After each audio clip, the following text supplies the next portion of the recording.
যখন তার মনোনয়নপত্র বাছাই হবে জেলা প্রশাসকের কার্যালয়, তো তার সমর্থক বিশেষ করে প্রস্তাবকারী সমর্থনকারী তাদেরকে অতর্কিত আক্রমণ করেন এবং সেটা মীর হেলাল প্রার্থী তার লোকেরা। এক পর্যায়ে পুলিশকে বলা হলে পুলিশ তাদেরকে সাহায্য করেন, আবার যখন ফিরে যাচ্ছিল তখন তাদেরকে ধরে নিয়ে যান। যে দলটি আমরা আশা করি যে বিএনপি সরকার গঠন করবেন এবং শহীদ জিয়াউর রহমান সাহেবের সুযোগ্য সন্তান তারেক জিয়া সাহেব তিনি, আমরা আশা করছি যে তিনি প্রধানমন্ত্রী হবেন, কিন্তু দলের এই ধরনের সন্ত্রাসী চিত্তের কোনো প্রার্থী নির্বাচিত হলে সেই এলাকার মানুষের কি হবে।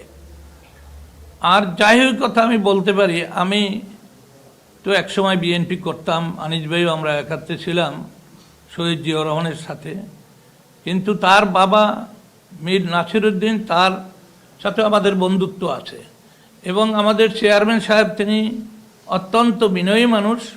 চট্টগ্রামের যে দলেরই হোক কোনো লোক তার বিরুদ্ধে নেই আমার জানা মতে, কিন্তু কেন এই ধরনের সন্ত্রাসী আক্রমণ করলেন? এর আগে তার বাড়ি জ্বালিয়ে দিলেন, তার বাড়িতে একটি গাড়ি ছিল গাড়িটা পুড়িয়ে দিলেন এবং সব কিছু ভাঙচুর করে নৈরাজ্য করে পরে পুলিশ গিয়া।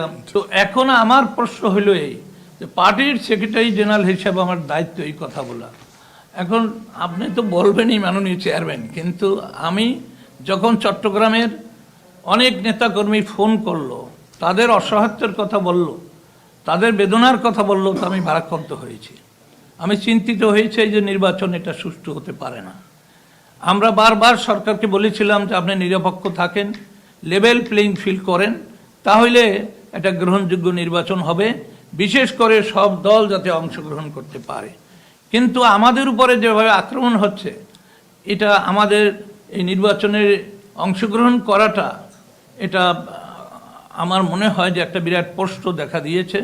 আমাদের প্রেসিডিয়ামের নেতৃবৃন্দ আছেন, আমরা সকলের সাথে আলোচনা করে এইভাবে চিন্তা করতে হবে এই ব্যাপারে। কারণ চেয়ারম্যানের যদি এইভাবে তার বাড়ি, তার মনোনয়নপত্র নিয়ে এই ধরনের দুর্ঘটনা ঘটে, এই অস্বাভাবিক পরিস্থিতিতে আমরা নির্বাচনে যাব কিনা সেটা আমাদের ভাবনা ও চিন্তার ব্যাপার আছে। যাই হোক, এ ব্যাপারে আমরা পরে আবার কথা বলবো।